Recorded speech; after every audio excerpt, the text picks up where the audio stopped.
Hello students, welcome to class 10th, subject science. Today we are going to start a new chapter 6, chemical reaction and catalyst. Their name is chemical equation and catalyst.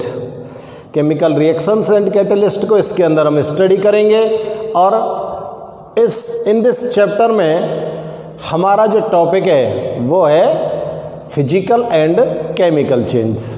तो आज आपका नया chapter start हुआ है, chapter 6। इसमें first of all हम यहाँ पर चेक करते हैं कि फिजिकल और केमिकल चेंज क्या होते हैं। तो स्टूडेंट्स, कोई भी केमिकल रिएक्शन होती है, उस केमिकल रिएक्शन के अंदर जो मैटर होता है उस मैटर की स्टेट चेंज होती हैं। मैटर की स्टेट चेंज होती है। अब उसकी जो स्टेट होती है वो मैटर की कितनी होती है? 3 स्टेट्स आपने यहाँ पर स्टडी किए हैं, solid, liquid and gas state. तो कोई भी केमिकल रिएक्शंस के अकर्स होने पर, when any chemical reactions are occurs, then the matter change their state, and these changes are of 2 types, physical and chemical change. ये 2 प्रकार से चेंज आ सकता है, फिजिकली आ सकता है और केमिकली आ सकता है। तो हम इनको सेपरेटेड स्टडी करने वाले हैं कि फिजिकल चेंज क्या होता है और केमिकल चेंज क्या होता है। तो फर्स्ट ऑफ ऑल हम स्टार्ट करते हैं फिजिकल चेंज। तो हेडिंग डाल देंगे फिजिकल चेंज। इसको डिफाइन करते हैं, there is the change in which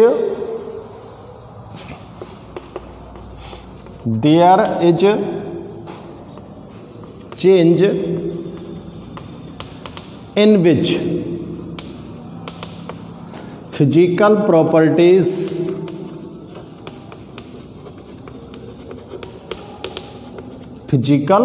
properties and state of substance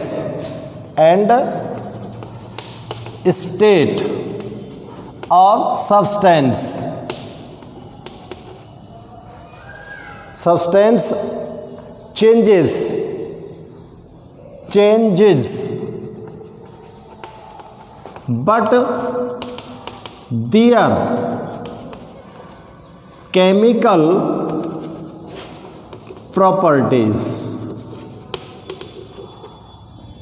but their chemical properties do not change.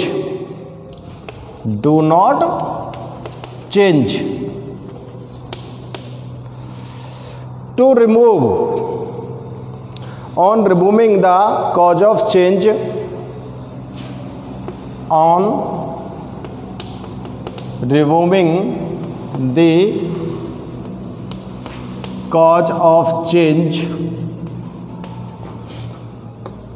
the initial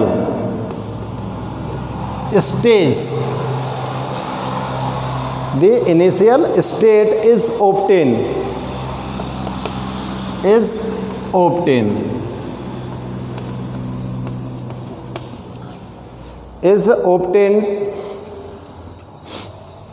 and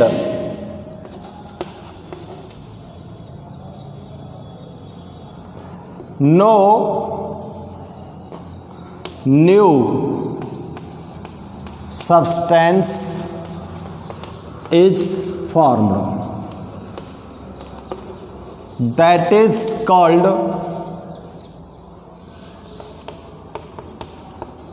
physical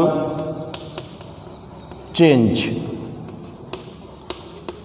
ढंग से क्लियर कर लो। मैटर की जो स्टेट होती है वो 3 होती हैं, सॉलिड, लिक्विड और गैस। तो देखो फिजिकल चेंज क्या होते हैं? There is change in which physical properties and state of substance changes.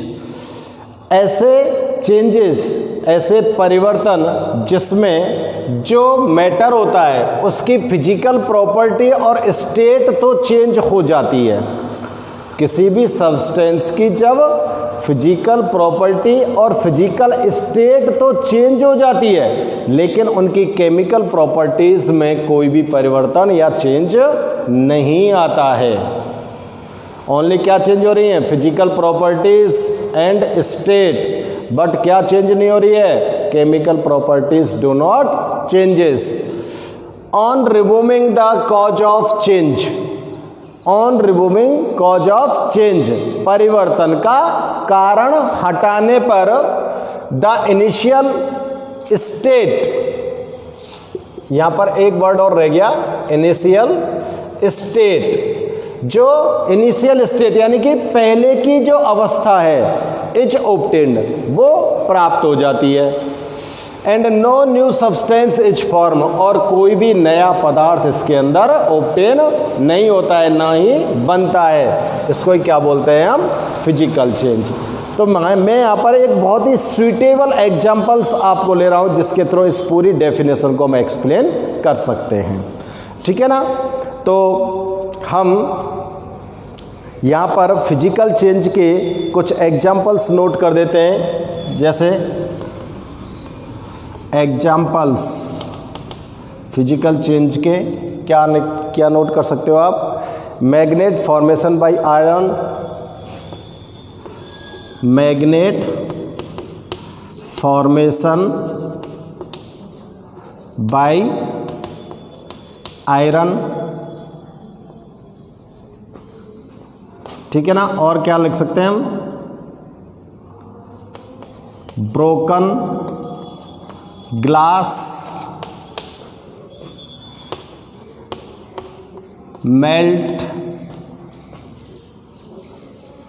Melted gold,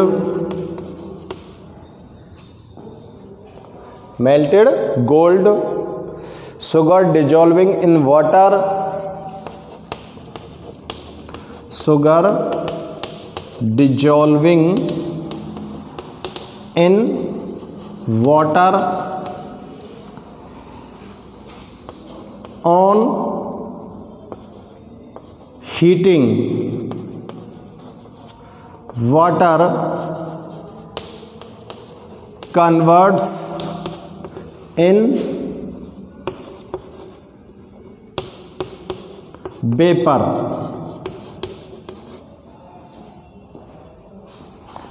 and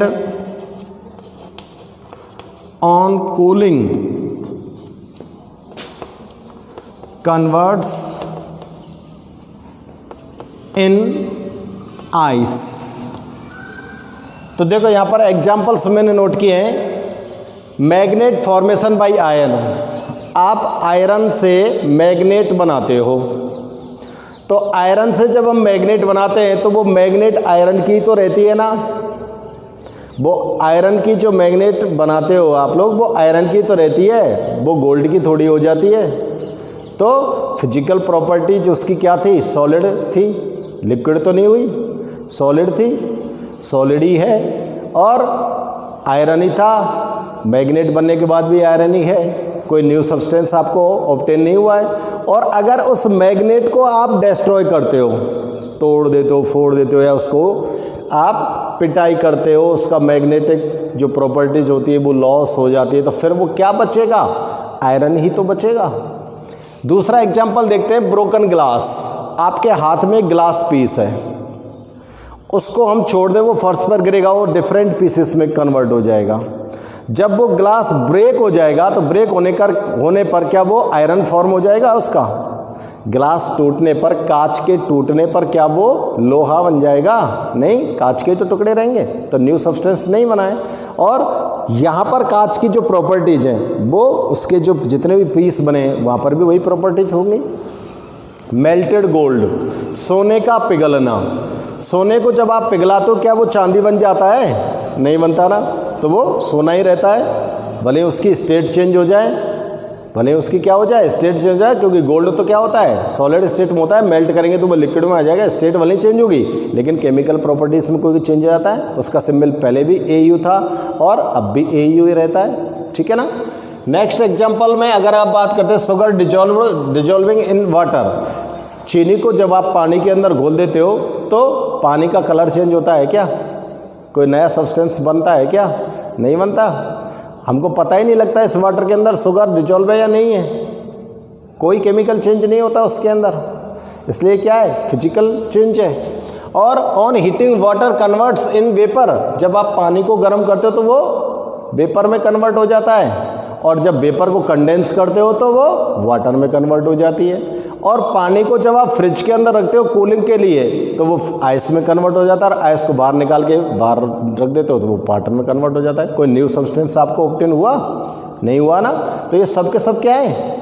ये सब के सब क्या है? फिजिकल चेंज के एग्जाम्पल। अब देखो एक एग्जाम्पल मैं यहाँ पर आपको एक्सप्लेन करता हूँ। जैसे आपने क्या लिया? वाटर लिया, ठीक है ना। वाटर का फॉर्मूला क्या होता है स्टूडेंट्स? H2O। और इसका वेट क्या होता है? Molecular weight. देखो H का 1 होता है, मल्टीप्लाई 2 प्लस 16, टोटल कितना हो गया? 18 यूनिट। वाटर कौन सी स्टेट में होता है? लिक्विड में। क्लियर? अब वाटर को हमने हीट कर दिया, वाटर को क्या कर दिया? हीट कर दिया। किस में कन्वर्ट हो गया? वेपर में। वेपर का यहाँ पर फॉर्मूला क्या होगा? H2 ही होगा। मॉलिक्यूलर वेट भी क्या होगा? 18 यूनिट। लेकिन यहाँ पर स्टेट क्या है? गैस। अब आप जब वेपर इसको बना रहे हो तो इसको क्या कर दो? कूल कर दो। यानी कि भगोने में हम पानी को गर्म कर रहे हैं, उसकी वेपर बन रही है और उसको प्लेट से ढक दिया। जैसे आपने प्लेट से उसको कवर किया तो वेपर प्लेट से टकराएगी और कन्वर्ट हो जाएगी किस में? वाटर ड्रॉपलेट्स में, ठीक है ना। तो वेपर तुरंत कूल होकर क्या बनेगी? वाटर। फॉर्मूला क्या होगा? H2O। इसका मोलिकुलर वेट 18 यूनिट, स्टेट क्या हो जाएगी? लिक्विड, ठीक है ना। अब इस वाटर को आप फ्रिज के अंदर रख दो, फ्रीज कर दो, यानी कि रेफ्रिजरेटर के अंदर रख दो, तो किस में कन्वर्ट हो जाएगा बताओ? आइस में। आइस का फॉर्मूला भी क्या होगा? H2O। इसका मोलिकुलर वेट 18, लेकिन स्टेट कन्वर्ट हुई क्या? सॉलिड। सॉलिड हो गया ना। अब इसको आउट कर दो, किससे? फ्रिज से। फ्रिज से आउट कर देंगे तो आइस किस में कन्वर्ट हो जाएगी? वाटर में। फॉर्मूला बताओ उसका, मोलिकुलर वेट देखो और उसकी स्टेट चेक करो। तो चेक करो स्टूडेंट्स इसको, यहाँ पर इसको स्टडी कीजिए। Only physical properties and state of substance changes. केवल फिजिकल प्रॉपर्टीज चेंज होती हैं और स्टेट चेंज होती है। तो देखो चेक कर लो, फिजिकल प्रॉपर्टीज चेंज हो रही है, कहीं पर ये वाटर है, कहीं पर वेपर है, कहीं पर आइस है, ठीक है ना। और सबका यूजेज अलग होता है, ठीक है। और यहाँ पर स्टेट चेक कर लो, वाटर लिक्विड स्टेट में, वेपर गैस स्टेट में, आइस सॉलिड स्टेट में, स्टेट चेंज हो गई, ठीक है ना। But their chemical properties do not change. Chemical properties क्या होती है? क्या उनका मोलिकुलर फार्मूला चेंज हुआ है? क्या उनका मोलिकुलर वेट चेंज हुआ है? चेक करो, कहीं भी मोलिकुलर फार्मूला चेंज नहीं हुआ, कहीं भी मोलिकुलर वेट चेंज नहीं हुआ, नहीं हुआ ना। नेक्स्ट देखो, द कॉज ऑफ चेंज, परिवर्तन का कारण हटाने पर। परिवर्तन का कारण क्या था? यहाँ पर देखो, वाटर को आपने हीट किया, तो हीट करना हमारे पास क्या था? कॉज ऑफ एक्शन, ठीक है ना। जब हीट करना बंद कर देते हैं, यानी कि वेपर को हम कूल कर देते हैं, तो यानी कि हीट करना बंद कर दिया। यानी कि यहाँ पर समझ लो, वाटर को हमने फ्रिज के अंदर रख दिया, आइस में कन्वर्ट हो गई। अब आप फ्रिज को हटा दो, आइस को फ्रिज से बाहर ले लो, कॉज ऑफ एक्शन खत्म हो गया, तो ये किस में कन्वर्ट हो जाएगा? तुरंत ही वाटर में कन्वर्ट हो जाएगी ना। क्लियर है ना। इसके बाद नेक्स्ट लाइन पर ध्यान दीजिए थोड़ा सा। No new substance is formed, कोई भी नया पदार्थ नहीं बनता है, नए सब्सटेंस का फॉर्मेशन नहीं होता है। बताओ, आप यहाँ से क्या लेके चले थे? वाटर। आपको लास्ट में क्या मिला? वाटर। कोई न्यू सब्सटेंस फॉर्म हुआ? नो। तो ये किसका एग्जाम्पल हो गया? फिजिकल चेंज का। किसका हो गया स्टूडेंट्स? फिजिकल चेंज का। तो आप इसको नोट कीजिए। अब डिस्कस करते हैं हम किसको? केमिकल चेंज को। केमिकल चेंज को डिस्कस कर लो, चाहे फिजिकल चेंज की प्रॉपर्टीज़ नोट कर देता हूँ। चलो मैं प्रॉपर्टीज़ नोट कर देता हूँ यहाँ पर। तो आप पहले ये लिख लो, प्रॉपर्टीज़ ऑफ फिजिकल चेंज, ये नोट कर लेते हैं पहले प्रॉपर्टीज़ को। फिजिकल चेंज की क्या क्या प्रॉपर्टीज हो सकती हैं। तो फर्स्ट लिखिए, only physical properties like, only physical properties like state, colour, smell, state, colour, smell changes. केवल फिजिकल चेंज के अंदर क्या होता है, फिजिकल प्रॉपर्टी चेंज होती है, जैसे कि उसका कलर बदल सकता है, स्टेट बदल सकती है, उसमें के अंदर स्मेल भी बदल सकती है। केवल यही बदल सकता है, और कुछ तो नहीं बदलेगा ना। सेकंड प्रॉपर्टीज क्या है, on removing cause of change, cause of change को रिमूव करने पर क्या होता है, again initial substance is obtained, again initial substance is obtained, दोबारा से आपको वही सब्सटेंस ऑब्टेन हो जाते हैं जो आपके पास पहले से प्रेजेंट थे। ठीक है ना। नेक्स्ट है, दिस चेंज इज टेम्परेरी, ये टेम्परेरी चेंज है, क्योंकि बर्फ को आप, आइस को आप सॉलिड स्टेट में कितनी देर बनाए रखोगे बाहर निकाल कर, after some times it converts in liquid state as water, तो ये टेम्परेरी हो गया। और इसके अंदर क्या नहीं होता, no new substance is formed, कोई नया सब्सटेंस इसके अंदर फॉर्म नहीं होता। It is a reversible change, ये एक किस तरह का चेंज है, रिवर्सिबल चेंज। तो ये प्रॉपर्टीज़ फिजिकल चेंज के लिए हम लिख सकते हैं, और ये प्रॉपर्टीज़ हमने कहाँ से सेलेक्ट किए हैं, इसकी डेफिनेशन से सेलेक्ट किए हैं, एग्जाम्पल से सेलेक्ट किए हैं। आराम से EGBA में हमको ये समझ आ सकती हैं। तो आप फटाफट से फिजिकल चेंजेस को लिखिए, जिसके बाद हम केमिकल चेंज के बारे में यहाँ पर स्टडी करते हैं। अब देखो केमिकल चेंज क्या होता है। केमिकल चेंज, इसको डिफाइन करते हैं, these are change in which, these are change in which chemical properties and composition chemical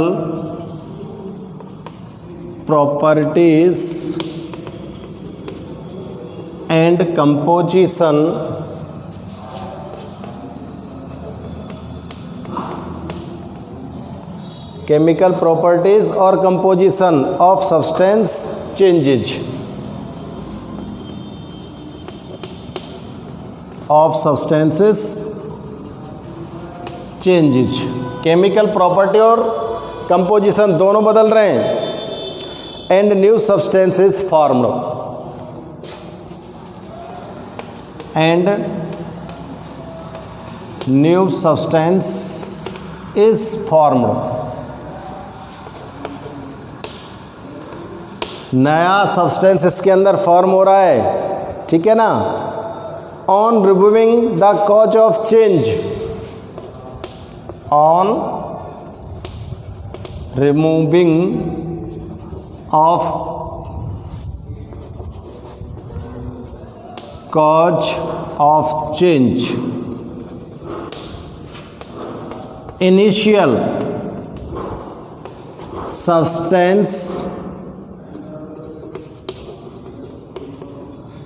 is not obtained again। Initial substance दोबारा से आपको यहां पर ऑब्टेन्ड नहीं होगा, ठीक है ना। This is called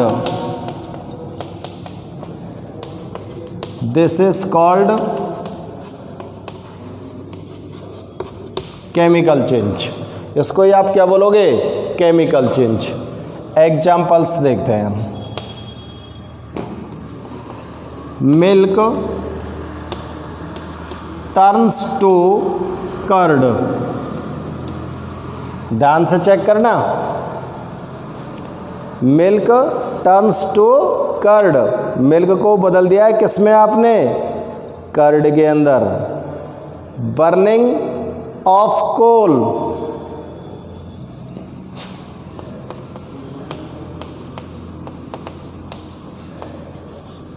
burning of coal.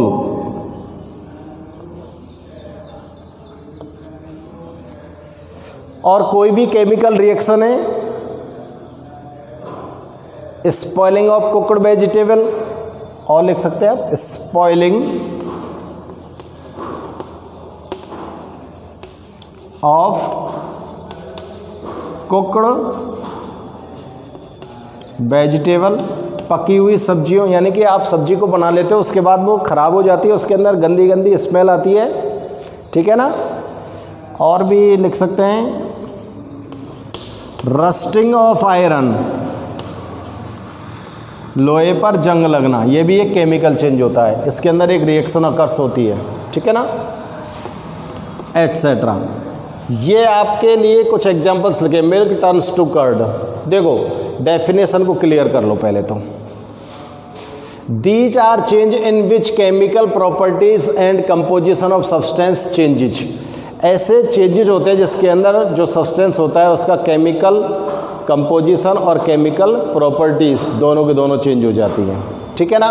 New substance is form, नया पदार्थ का निर्माण हो जाता है, नया सब्सटेंस इसमें बन जाता है। On removing of cause of change, यानी कि परिवर्तन का कारण हटाने पर। Cause of change, initial substance is not obtained again, तो पहले वाला जो सब्सटेंस है वो दोबारा से हमको ऑब्टेन नहीं होता है, और इसको हम क्या बोलते हैं, केमिकल चेंज कहते हैं। अब इसमें एग्जांपल को देखिए, जैसे आप मिल्क लिया और मिल्क को हमने कन्वर्ट कर दिया किसमें, कर्ड में, दूध का दही बन गया। अब आप कितनी भी ट्राई कर लीजिए, दही का दोबारा से दूध बन जाएगा क्या, नहीं बन सकता। दोनों की प्रॉपर्टीज चेंज हो चुकी हैं, केमिकल प्रॉपर्टीज़ दोनों की अलग अलग होती हैं, कंपोजिशन दोनों का अलग अलग होता है। नया सब्सटेंस आपको यहाँ पर मिल चुका है ना, और दोबारा से इसको आप मिल्क में कन्वर्ट नहीं कर सकते ना।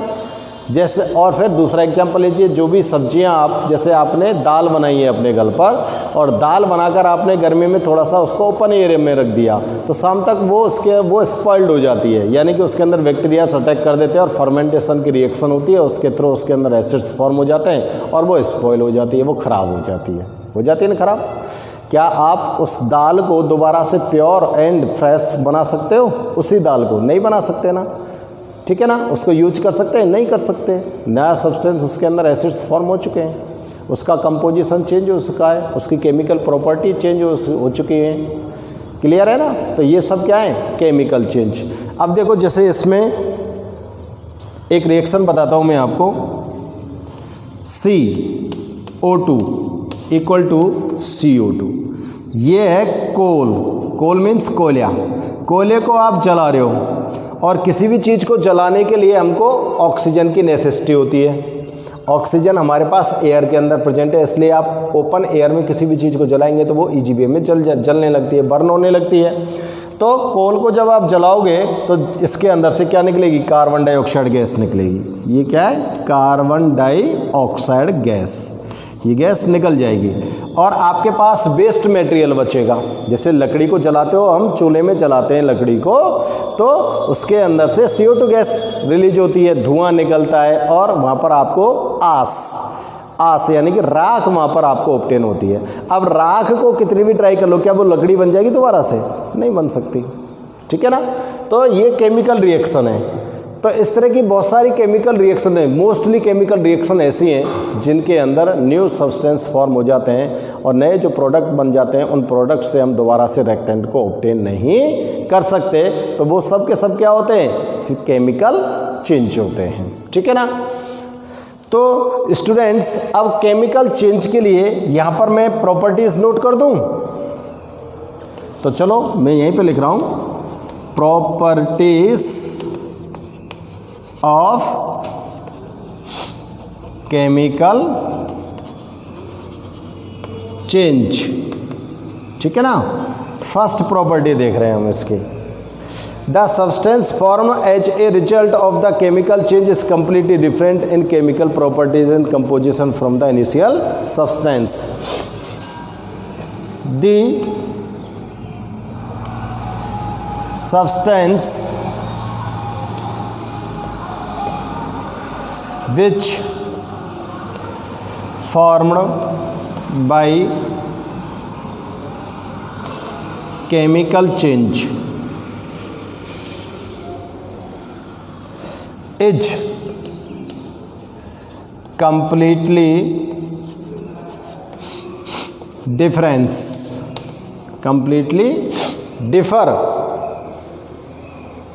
different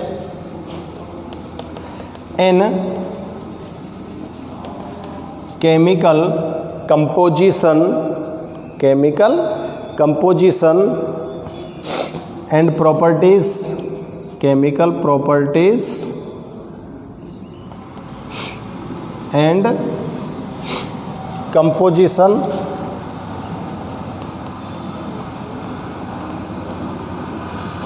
from the initial substance, from the initial substance। पहली प्रॉपर्टी है इसकी, जो सब्सटेंस प्राप्त हो रहा है आपको केमिकल चेंज के द्वारा, वो पूरी तरह से डिफरेंट होगा केमिकल प्रॉपर्टीज और कंपोजिशन में जो पहले वाला सब्सटेंस होता है उससे। क्लियर है? पहली प्रॉपर्टी हो गई। दूसरी लिखते हैं, initial substance can not obtained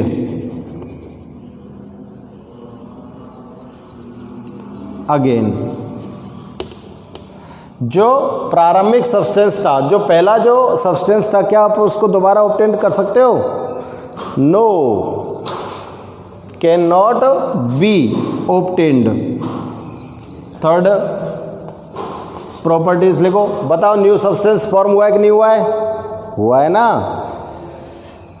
new substance is formed, new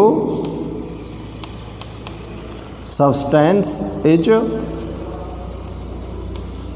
formed, ठीक है ना। this change is permanent। क्या इसमें कोई गुंजाइश है चेंज होने की? नहीं है, इसलिए इसको क्या बोल सकते हो आप? Permanent. This is irreversible change. ये कैसा चेंज है? इर्रिवर्सिबल। तो आपने देखो 5 प्रॉपर्टीज हमने वहाँ पर केमिकल चेंज के लिए फिजिकल चेंज के लिखी थी और 5 प्रॉपर्टीज हमने केमिकल चेंज के लिए लिखी हैं। और स्टूडेंट्स, आपको यहाँ पर मैं एक क्वेश्चन बोल रहा हूँ, right difference between physical and chemical change. तो फिजिकल और केमिकल चेंज के बिटवीन अगर हमको डिफरेंस लिखना है तो क्या करेंगे? इनका डिफरेंस लिखने के लिए आप लोगों को सिर्फ फिजिकल ये जो प्रॉपर्टीज लिखाई है ना, केमिकल और फिजिकल चेंज की, इन पर ध्यान देना।